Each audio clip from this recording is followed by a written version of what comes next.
nós veremos hoje sobre o chamado de Mateus e o convite ao discipulado. O chamado de Mateus e o convite ao discipulado. Mateus capítulo 9, a partir do verso 9 até o verso de número 13. Diz assim a boa palavra do Senhor. Saindo dali, Jesus viu um homem chamado Mateus, que estava sentado na coletoria e disse-lhe: segue-me. E ele levantou e o seguiu. Estando Jesus à mesa na casa de Mateus, chegaram muitos publicanos e pecadores e se sentaram à mesa juntamente com Jesus e seus discípulos. Vendo isso, os fariseus perguntavam aos discípulos: por que o vosso mestre come com publicanos e pecadores? Jesus, porém, ouvindo isso, respondeu: os sãos não precisam de médico, mas sim os doentes. E depois aprendei o que significa: quero misericórdia e não sacrifícios, porque eu não vim chamar justos, mas pecadores. Vamos orar mais uma vez? Pai, louvamos ao Senhor pelo privilégio de estarmos aqui. Teu povo se reúne em volta da Tua palavra. Ó Deus, nós clamamos ao Senhor pedindo que o Senhor nos ajude nessa manhã, que o Teu Santo Espírito, a despeito das minhas limitações e das limitações dos meus irmãos no ouvir, possa fazer a obra em nosso coração, Pai. Que nós possamos sair daqui mais encorajados e alicerçados por meio da Tua palavra. Que não seja um conhecimento pelo mero conhecimento, ó Deus, mas que nós possamos ter a nossa vida transformada de fato por Tua palavra. Nós cremos na Tua palavra. Nós cremos que a Tua palavra criou todas as coisas a partir do nada. Nós cremos que a Tua palavra sustenta todas as coisas, sustenta o universo.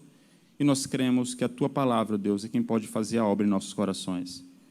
E nós oramos ao Senhor, pedindo que o Senhor faça. Em nome de Jesus é que nós oramos. Amém. Numa toca no chão, vivia um hobbit. E era uma toca de hobbit, e isso significa conforto. São com essas frases que Tolkien ele inicia e finaliza o primeiro parágrafo de uma das maiores obras da literatura mundial, chamada O Hobbit. O Hobbit, que tem por nome Bilbo, é o personagem principal dessa obra, que se encontra muito bem de vida. É um personagem que se encontra tranquilo, confortável, mas, a partir de um dado momento, ele recebe a visita de um outro personagem chamado Gandalf. E o encontro de Gandalf com Bilbo mudou para sempre a história daquele hobbit. Gandalf ele aparece para Bilbo não para mantê-lo na quietude do seu mundo, não para deixá-lo no conforto da sua casa, mas para convocá-lo para uma grande missão. Bilbo era um amante do conforto e que amava suas coisas. Ele não sabia o que lhe esperava no caminho, mas ele rapidamente descobriu que ele não era mais o mesmo. Ele, um homem pacato, simples, foi investido de uma coragem no exercício da missão e, no final de tudo, mesmo sabendo que havia perdido a sua reputação, mesmo sabendo que havia perdido seus bens, mesmo sabendo que havia perdido suas talheres de prata, seus pares e até os seus parentes, ele pôde, no final da história, dizer: graças aos céus. É claro que essa obra, meus irmãos, é uma obra de ficção, mas é um princípio muito bem estabelecido aqui. É a verdade de que há encontros e convocações que mudam a nossa vida por inteiro. Há chamados que, uma vez aceitos, não podem ser retrocedidos. E no texto que nós lemos, nós enxergamos claramente esses aspectos. Nesses versos, nós vemos Jesus encontrando-se com um homem chamado Mateus. E desse encontro surge um chamado, surge um convite, surge uma santa convocação que mudaria para sempre a história daquele homem, a história de Mateus e, consequentemente, nós veremos isso, a história de inúmeros homens até os dias de hoje. Portanto, eu quero ver com os irmãos, à luz desse texto, alguns pormenores, a fim de que possam nos lembrar da nossa vocação e nos auxiliar no exercício da nossa missão. Eu quero que você atente para o texto, porque o texto ele inicia com um movimento. Jesus ele estava exercendo o seu ministério, ensinando, Jesus estava exercendo o seu ministério, realizando milagres, depois ele passa até outra margem, vai até Cafarnaum. Ele encontra o homem paralítico de Cafarnaum. E ele depois sai daquele ambiente, após curar aquele homem, após perdoar os pecados daquele homem, ele sai e ele encontra-se com um outro homem chamado Mateus. Mas quem era Mateus? Nós basicamente, meus irmãos, não sabemos nada sobre Mateus, além do seu nome e da sua profissão. Mateus é alguém que é apresentado nos evangelhos de Lucas e Marcos pelo nome judeu, pelo nome de Levi. Levi, Mateus, era um coletor de impostos. Ele trabalhava na coletoria, ou dependendo da sua versão, na recebedoria, ou seja, ele era um publicano.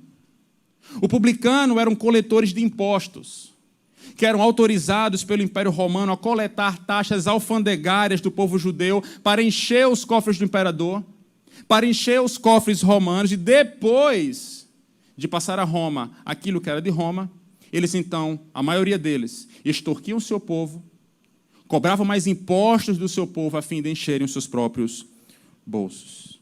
É por isso que esses publicanos, esses coletores de impostos, eram considerados traidores da nação de Israel. Eles eram tão desprezados pelo povo que, socialmente, as pessoas olhavam para os publicanos, olhavam para os coletores de impostos e os colocavam na mesma classe que as prostitutas e os pecadores. Essa era, portanto, a profissão de Mateus. Mas mesmo sendo um homem com pouca abertura social, mesmo sendo um homem excluído religioso, Jesus encontra aquele homem. Jesus não ignora, Mateus é alvo do olhar de Jesus, pois o texto nos diz que o nosso Senhor o viu. Olhe comigo o verso 9. Saindo dali, Jesus viu um homem chamado Mateus que estava sentado na coletoria e disse: segue-me. Meus irmãos, nós precisamos atentar e aprender com o exemplo de Jesus. Jesus não pergunta qual é a situação social daquele homem, não pergunta qual é a situação econômica daquele homem. Jesus não pede antecedentes do indivíduo, antes ele se aproxima graciosamente, enxerga Mateus como um homem pecador que precisa seguir o caminho. E quem é o caminho? Cristo Jesus. Quantas vezes eu e você temos sido fracos no exercício da nossa missão, a ponto de rotular uma outra pessoa afirmando que ela não merece ouvir o Evangelho porque ela não pensa politicamente como você. Nós olhamos para uma pessoa e pensamos, olha, essa pessoa não merece ouvir o Evangelho porque ela tem gostos diferentes do meu. Porque a ética moral ou sexual dessa pessoa é diferente da minha. Por mais que nós não verbalizemos esse fato, essa verdade ou esse aspecto, muitas vezes nós estamos embebecidos disso e a nossa mente, o nosso coração está cheio dessas coisas. Nós arbitramos em cima do outro. Jesus ele nos ensina a olhar para um homem, enxergando-o apenas como um pecador. E pecadores, meus irmãos, são simplesmente pecadores. Não há castas, não há níveis de pecadores. Todo homem é pecador e carece ouvir o Evangelho, a fim de que este se coloque aos pés de Cristo com arrependimento e fé, e a fim de que tenha os seus pecados perdoados. Mas dentro desse processo, eu e você não devemos ser aqueles que bloqueiam ou arbitram sobre quem pode ou não ouvir sobre a graça de Deus. Eu e você somos apenas instrumentos para pregar o Evangelho. Muitos talvez olhassem para a situação de Mateus e pensassem que não havia esperança para esse homem. Esse homem é um publicano, esse homem é um coletor de impostos. Esse homem é alguém que vive financeiramente.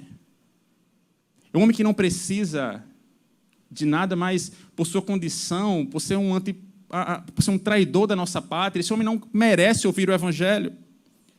Mas mesmo tendo uma boa condição financeira, suponho, mesmo tendo um cargo elevado, as pessoas olhavam com desdém ou repulsa, mas o Senhor olha para Mateus, Jesus vê Mateus e diz: segue-me. Jesus diz apenas uma palavra para Mateus. E qual foi a resposta desse homem? O verso 9 vai nos dizer que ele se levantou e o seguiu. Quem poderia, meus irmãos, mensurar isso? Quem poderia imaginar que Mateus, um publicano, seguiria Jesus? As pessoas talvez olhassem para ele e achassem que não tinha mais esperança alguma para aquele homem, que não havia esperança alguma para esse homem. Mas Jesus vê esse homem e faz um convite para esse homem, um imperativo: segue-me. E Mateus responde positivamente ao chamado de Jesus. Isso evidencia para nós, meus irmãos, não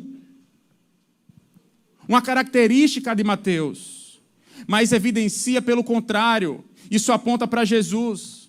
Isso nos mostra que, de fato, Jesus é o Verbo, que Jesus é a palavra de Deus, que Jesus falou e tudo se fez. Não apenas fez o mundo, não apenas sustenta o universo com sua palavra, mas ele faz brotar ainda hoje vida no coração de homens e mulheres que estão mortos em seus delitos e pecados. O Verbo encarnado, Deus entre nós, ele diz apenas uma palavra e tudo se fez novo na vida de Mateus. É debaixo dessa confiança, meus irmãos, que eu e você devemos pregar o Evangelho e propagar a palavra de Deus. Não na confiança de que nós olhemos para as pessoas e dizemos: arrependa-se, siga Jesus. Não é nessa confiança, não há nada mágico em nossas palavras, mas o simples fato de nós pregarmos a palavra de Deus, porque é a palavra de Deus e não outra palavra que traz vida abundante para todo aquele que crer na obra perfeita de Cristo Jesus. É por isso que eu e você devemos colocar a nossa esperança na palavra de Deus. Mas eu não tenho nada para dizer.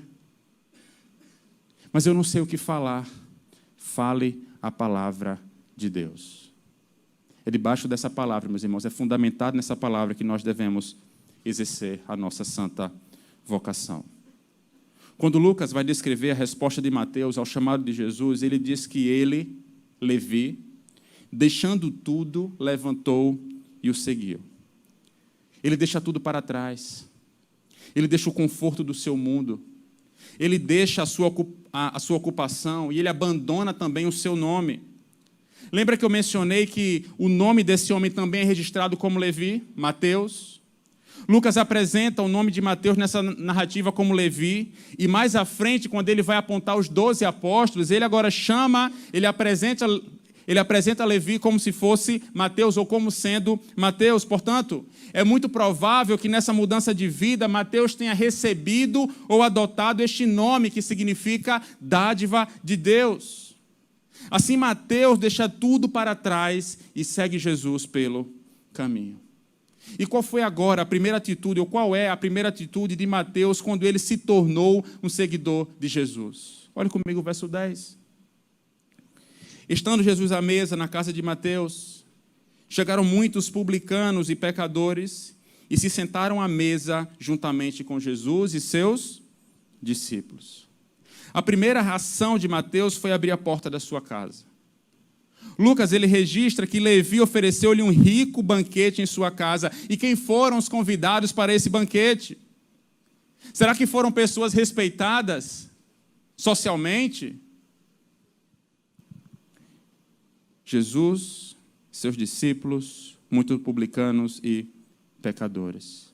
Estes eram os convidados para esta festa, para esse banquete.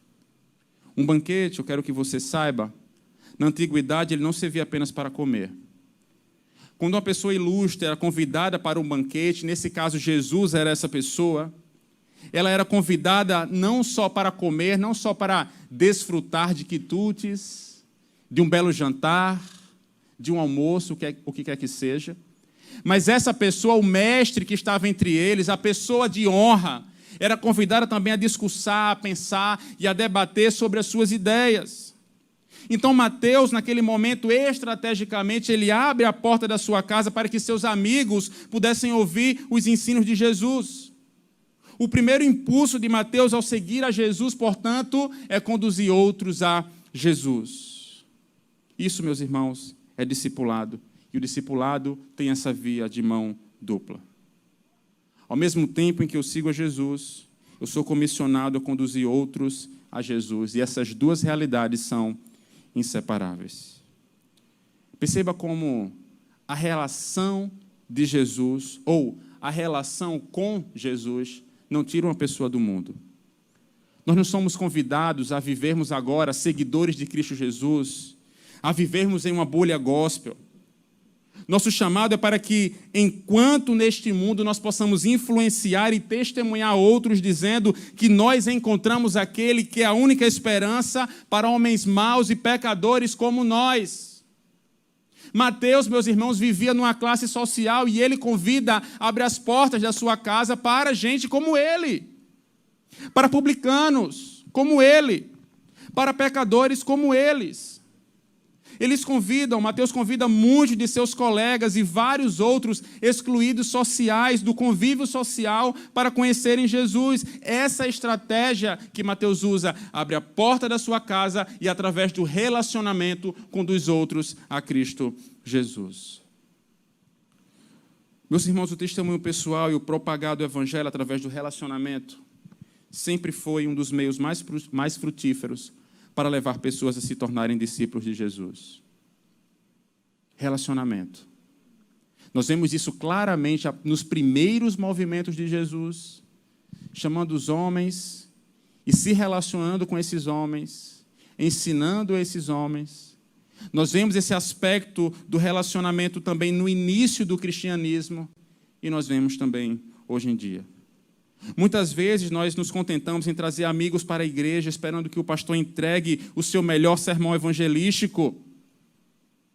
Mas nós nos esquecemos que nós passamos com este indivíduo, com essa pessoa, 8, 10 ou até mais horas por dia. E nesse período, meus irmãos, é que nós temos condições de construir uma amizade, de construir um relacionamento, e ganhando a confiança dessa pessoa, nós possamos pregar o evangelho. Lembre-se que você está imerso em um contexto onde parte ou boa parte da liderança dessa igreja não está. E é nesse contexto onde você está inserido que você precisa ser sal da terra e que você precisa ser luz do mundo. Mas para fazermos isso, nós precisamos ter intencionalidade. Assim como Mateus abre a porta da sua casa para que vizinhos possam entrar. Seja intencional. Conduza outros a Cristo e use como ferramenta aquilo que Deus tem confiado a você.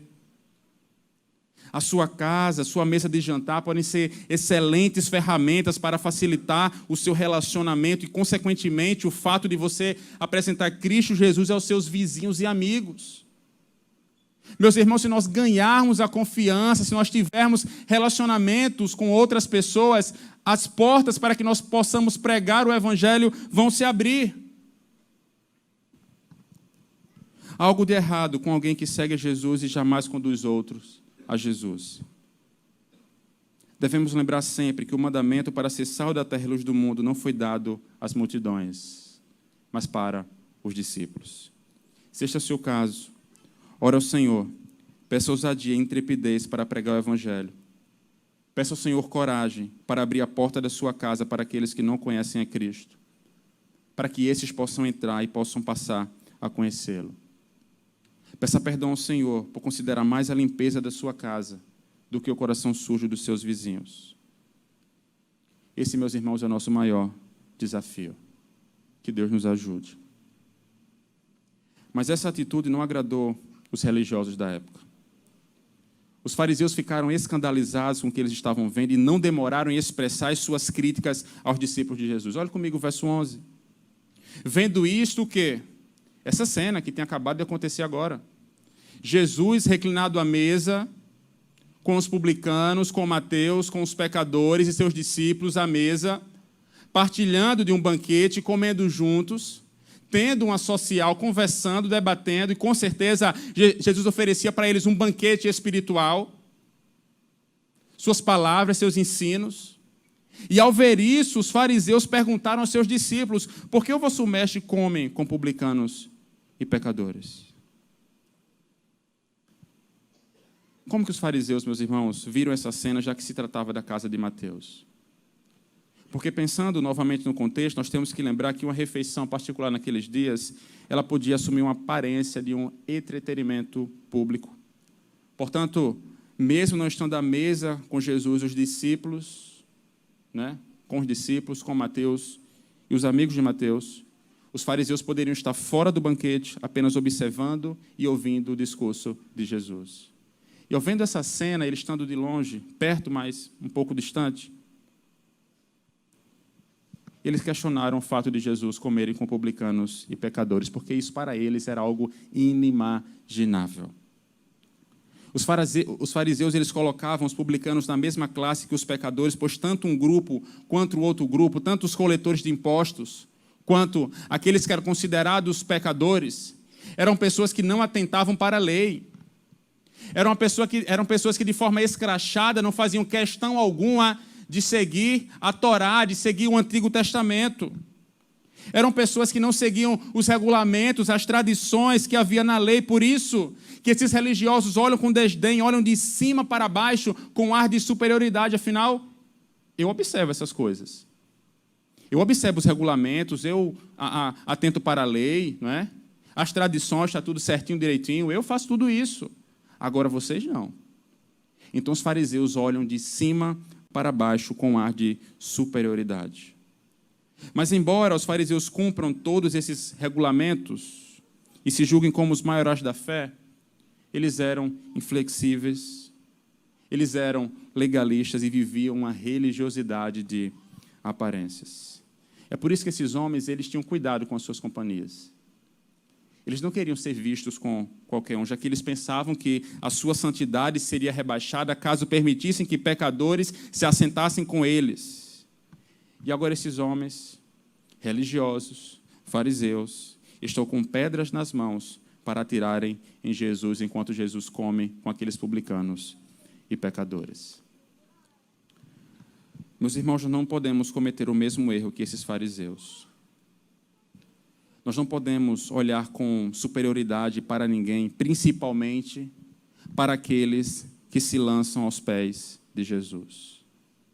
Nós não podemos arbitrar quem vai ouvir o Evangelho, mas também não podemos considerar o passado, a história, a vida daqueles que se achegam a Cristo. Não importa quem seja ou o que seja. Não importa se esses eram corruptos, ladrões, meretrizes. Não importa se este homem ou se essa mulher é um péssimo pai, era uma péssima mãe. Não importa se este que agora está aos pés de Cristo Jesus é um filho mau, um filho desobediente, alguém mulherengo, alguém envolvido com homossexualismo ou qualquer outra coisa, não interessa.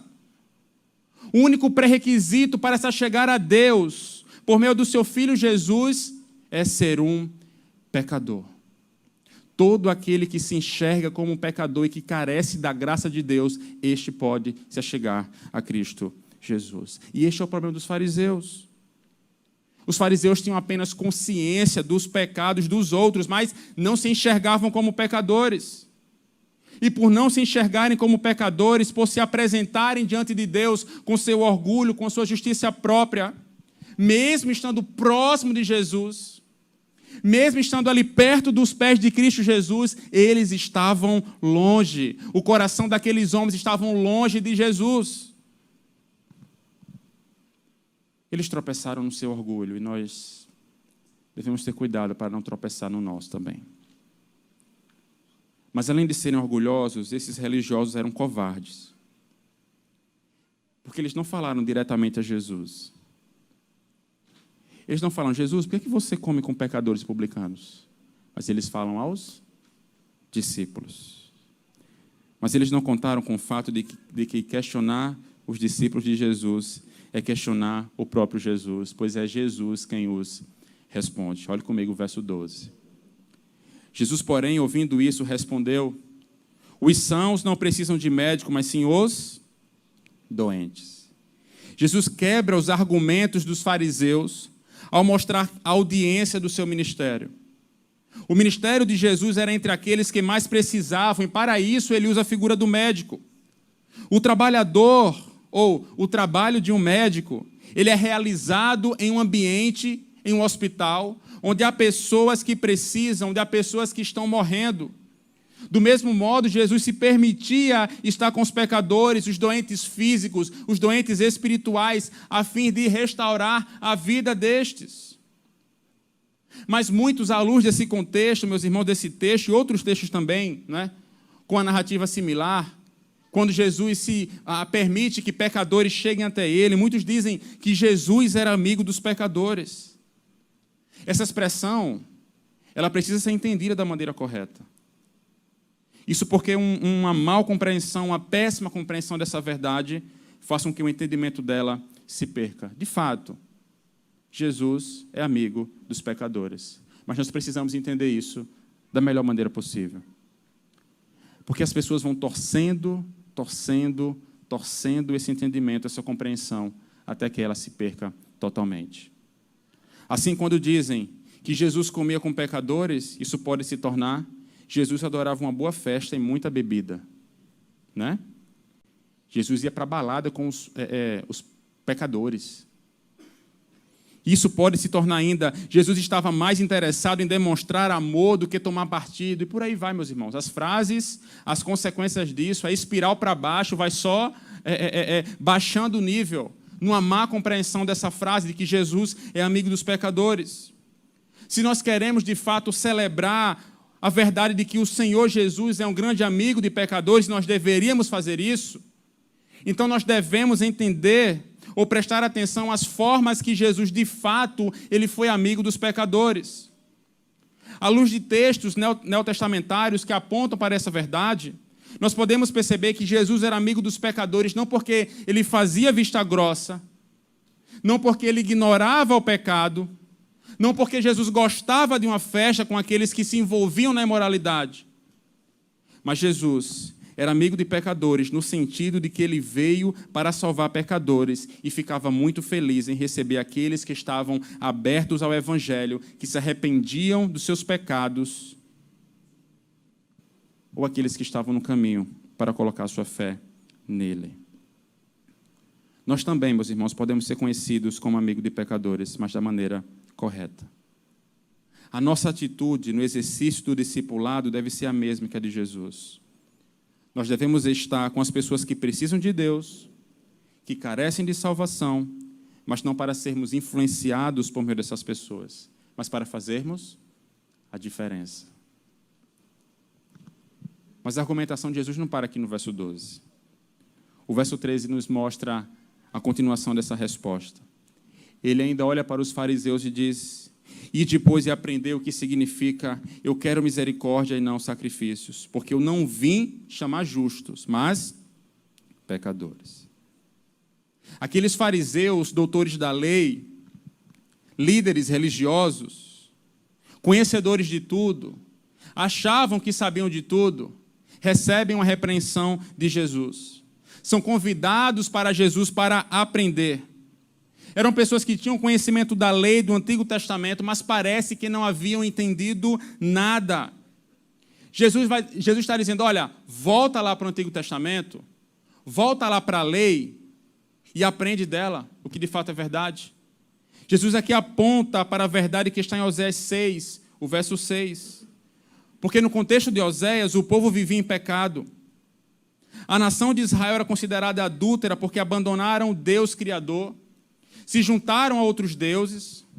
Havia também pecados cometidos contra o próximo, havia homicídio, o povo estava, de fato, em uma rebeldia contra Deus e contra o outro.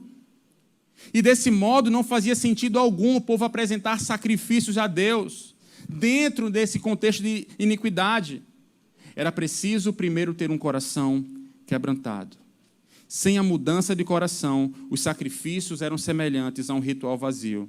E Jesus disse aos fariseus que fossem e aprendessem essa lição, ou seja, refletissem sobre ela e vivessem à luz dessa nova realidade.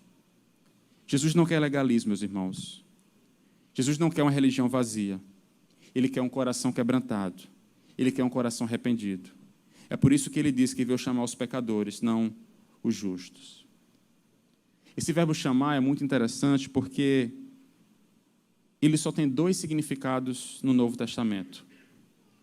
Apenas o chamar alguém para ser apóstolo, e Jesus fez isso. Paulo, chamado para ser apóstolo, nós vemos isso no Novo Testamento. Mas o verbo chamar tem um outro significado, que é o chamar para a salvação. Assim é como se Jesus estivesse dizendo: eu não vim salvar os justos. Eu não vim salvar aqueles que não precisam de mim. Eu não vim salvar aqueles que não precisam de um Salvador. Eu vim salvar os pecadores. Mateus foi alvo do chamado de Jesus. Mateus foi alguém que reconheceu que era um pecador. E de pronto ele respondeu ao chamado de Jesus da única maneira aceitável, deixando tudo e o seguindo. Mateus, ele segue o discipulado de Jesus. Como você se enxerga nessa manhã? Como um pecador? Alguém que reconhece seus pecados, que sabe que precisa da salvação por meio de Cristo Jesus? Ou você se reconhece como alguém que traz a sua própria justiça a fim de não precisar de um Salvador? Lembre-se que Jesus veio chamar pecadores. Jesus veio salvar aqueles que precisam de um Salvador, aqueles que se consideram longe de Deus, aqueles que sabem que têm uma vida, que têm uma dívida com Deus e não têm como pagar, com que pagar. A minha oração é para que você se encontre entre aqueles que precisam do chamado de Jesus. Alguém que tenha necessidade de se arrepender. Alguém que, como o profeta Jeremias, pode dizer: converte-me e converter-me-ei, porque só tu, Senhor, és o meu Deus. Sem dúvidas, Mateus jamais imaginou que naquele dia receberia um chamado que mudaria a sua vida por inteiro. E ao obedecer esse glorioso chamado, ele prontamente abriu as portas da sua casa para receber seus amigos e levá-los até Jesus. Mateus entendeu a realidade ou a real finalidade do discipulado, que é conduzir outros a Jesus, enquanto eu mesmo sigo a Jesus, não nos meus moldes, não da forma que eu quero, mas eu sigo a Jesus nos moldes de Jesus. Mas além de ser um bom discípulo, discipulador, olha a grandiosidade. Mateus ele foi escolhido por Jesus para ser um dos apóstolos. Mateus também foi escolhido por Deus, usado por Deus para escrever este precioso evangelho que hoje eu e você temos acesso, e que a audiência principal desse evangelho, a audiência primeira desse evangelho era o povo judeu, aquele povo que ansiava pelo Messias. Aquele povo que desde o Antigo Testamento esperava um Salvador. É a esse povo que Mateus escreve o seu evangelho. É esse povo que Mateus tem em mente ao escrever esse evangelho, e esta é a audiência principal do evangelho de Mateus, os judeus. Mas ele, em seu evangelho, busca apontar para Jesus como sendo, de fato e de direito, o Messias esperado. E ele procura também mostrar, à luz dos fatos, que em Cristo se cumprem as profecias do Antigo Testamento. Portanto, o Evangelho é organizado para mostrar como o Messias cumpriu a gloriosa missão que o trouxe ao mundo. Mas após uma narrativa introdutória, após mostrar o nascimento de Jesus, após mostrar os discursos de Jesus, após mostrar os grandes feitos miraculosos de Jesus, após mostrar a paixão de Cristo, todo o sofrimento de Cristo Jesus, a crucificação de Cristo Jesus, a última cena desse evangelho, o epílogo desse evangelho, coloca o leitor em uma bifurcação. Quais são, de fato, os dois caminhos possíveis depois de você ouvir e conhecer a Jesus? Mateus capítulo 28, quero que você veja comigo. O verso 11 ao verso 15 mostram qual é a primeira atitude depois de você conhecer a obra perfeita de Cristo Jesus. O que é que nos resta? Nós estamos diante de uma bifurcação agora no Evangelho de Mateus, e o epílogo desse Evangelho, capítulo 28, a partir do verso 11, nos mostra isso. Olhe comigo, verso 11 ao verso 15. Após a ressurreição aqui, a próxima perícope. Enquanto elas iam, alguns da guarda foram à cidade e contaram aos principais sacerdotes tudo o que havia acontecido. E, reunidos com os líderes religiosos, concordaram que dariam muito dinheiro aos soldados, ordenando-lhes que dissessem: os discípulos dele vieram de noite e levaram o corpo enquanto dormíamos. E se isso chegar aos ouvidos do governador, nós os convenceremos e vos livraremos de problemas. Então eles, tendo recebido o dinheiro, fizeram conforme instruídos, e essa história tem sido divulgada entre os judeus até o dia de hoje. Após ouvirem sobre a ressurreição de Cristo, mais uma vez, os religiosos rejeitaram. Eles não quiseram aceitar o fato de que Cristo Jesus havia ressuscitado, de que Cristo Jesus era de fato o Salvador, era o ungido de Deus, era o Messias. Eles manteram seu coração duro e ainda por cima subornaram os guardas do sepulcro, subornaram com muito dinheiro para que eles sustentassem que tudo isso, que essa história não passava de um boato. Após ouvir e ver o próprio Deus encarnado realizando milagres, curando pessoas, após ouvirem os ensinamentos do ungido de Deus, do Verbo encarnado, esses homens ignoraram a realidade do Messias, afirmando que a ressurreição de Cristo é uma mentira, pois eles não se enxergavam como alguém que precisavam dessa graça preciosa. Eles preferiram manter-se no conforto dos seus pecados, na tranquilidade dos seus cargos, amaram mais ao dinheiro e não largaram o orgulho. Eles rejeitaram o fundamento sobre o qual a igreja está assentada e que saiu da boca de Pedro. A confissão de Pedro, quando ele reconhece que Jesus é o Cristo, o Filho do Deus vivo. Nessa bifurcação, só há dois caminhos, e o primeiro caminho, após ouvir e ver as verdades benditas do Evangelho, é rejeitar. É tropeçarmos em nossos pecados, em nosso orgulho. Ignorar isso, meus irmãos, é viver uma mentira. Vida de verdade nós só temos ao lado de Cristo, não a parte dele. Há pessoas que ainda hoje rejeitam esse fato. Há pessoas que ainda hoje afirmam que essa história de Jesus é coisa para gente desocupada. Que isso não passa de uma história, de um conto da carochinha, de uma ficção. Mas o que essas pessoas querem mesmo é manter-se em seus negócios. É manter-se em sua vida de pecado, numa vida de falsas aparências, mas a vida de verdade não será dada a essas pessoas pela política.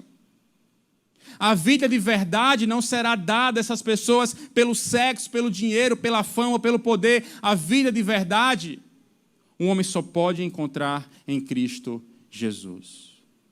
E nessa bifurcação, o primeiro movimento é de rejeitar o Salvador. Mas esse não é o único caminho a seguir diante dessa realidade. Depois de atentar para os ensinos, os feitos de Jesus, após ler sobre a paixão de Cristo, a ressurreição de Cristo, o leitor do Evangelho de Mateus é impulsionado ao discipulado. Veja comigo os versos 16 a 20, ainda do capítulo 28. E os 11 discípulos partiram para a Galileia, para o monte que Jesus lhe designara. Quando o viram, adoraram-no, mas alguns duvidaram. E aproximando-se, Jesus falou-lhes: toda a autoridade me foi concedida no céu e na terra, portanto, ide, fazer discípulos de todas as nações, batizando-os em nome do Pai, do Filho e do Espírito Santo, ensinando-lhes a obedecer a todas as coisas que vos ordenei, e eu estou convosco todos os dias até o final dos tempos. Meus irmãos, à luz da verdade, da realidade que Jesus é o Cristo, o Filho do Deus vivo, à luz da vida e obra de um homem justo que morreu, padeceu em nosso lugar, que sofreu a nossa dor, porque através das suas pisaduras nós fomos sarados. A pessoa que é ao mesmo tempo o ofertante como a oferta, o sacerdote perfeito. À luz de toda essa realidade que o próprio evangelista Mateus agora aponta, um homem pode rejeitar, pode abandonar, pode tratar isso como um conto da carochinha, como uma história vazia, como um boato, como uma ficção. Mas o segundo movimento que nós vemos aqui é que as pessoas olham para essa verdade e as pessoas abraçam. Um homem prudente abraça essa realidade. Os que abraçam essa gloriosa verdade são a igreja. A igreja é composta por aqueles que abraçam a realidade de Jesus, que aceitam o seu chamado e que, deixando tudo, seguem a Jesus. Portanto, a natureza da igreja é a natureza do discipulado. E o discipulado implica seguir a Jesus, e seguir a Jesus implica em conduzir outros a Cristo Jesus, debaixo da autoridade de Jesus. Devemos confiar na palavra de Deus, mas nós devemos confiar na autoridade que o Pai nos dá. Perceba que nós lemos. As pessoas viram Jesus e o adoraram, mas alguns também duvidaram. Alguns estavam perdidos ainda, não sabiam muito bem. E o verso seguinte, Jesus diz, olha, toda autoridade me foi dada no céu e na terra. Vocês vão fazer isso com a força de vocês. Vocês não vão fazer discípulos com o braço de vocês, porque eu dou autoridade para vocês e eu sou Emanuel. Eu estou no meio de vós. Eu estarei com vocês até o último dia. Uma vez, meus irmãos, que estamos em Cristo Jesus, nós não temos para onde correr. Não há escapatória. Precisamos ir e fazer discípulos e assumir todos os custos que esse mandamento nos impõe. Mateus não ignorou a Jesus, antes o seguiu e prontamente conduziu outros a Cristo. Com certeza, ele mesmo não fazia ideia da dimensão do que era seguir a Jesus, e mais ainda, com certeza, Mateus não sabia a dimensão da missão que o Senhor lhe daria. É difícil para nós, meus irmãos, imersos nessa missão, no exercício dessa missão, olharmos para a missão e termos a total ideia dos frutos que essa missão tem conseguido para o reino de Deus. Nós compreenderemos na totalidade os frutos do discipulado um dia, mas não nessa vida. Na glória celestial que nos aguarda, nós veremos nossos amigos, nossos colegas e todos aqueles que vieram a Cristo por intermédio da nossa pregação. Neste dia, nós saberemos de fato o peso da palavra de Deus. Saberemos de fato a importância do discipulado. Daremos graças a Deus por ter nos comissionado para essa tão grande missão. E veremos como foi bom ter o Emanuel, o Deus conosco, ao nosso lado em todo o tempo. Vamos orar?